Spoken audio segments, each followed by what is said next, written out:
निर्भीड निष्पक्ष वृत्तांकनाचा बुलंद आवाज, राजसत्ता न्यूज।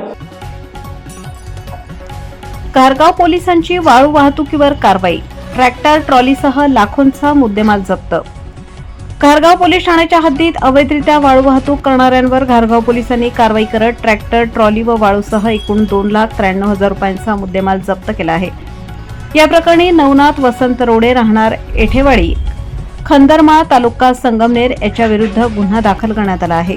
पोलिसांनी दिलेल्या माहितीनुसार दिनांक 18 जून रोजी सायंकाळी 6 वाजण्याच्या सुमारास एठेवाडी येथील कोंडारमाळ शिवारात मुळा नदी पात्रालगतच्या रस्त्याच्या कडेला ही कारवाई करण्यात आली। नवनाथ रोडे हा विना नंबरच्या लाल रंगाच्या आयशर कंपनीच्या ट्रॅक्टरला लाल रंगाची ट्रॉली जोडून त्यामध्ये वाळूची बेकायदेशीर वाहतूक करत असल्याचे पोलिसांना आढळून आले।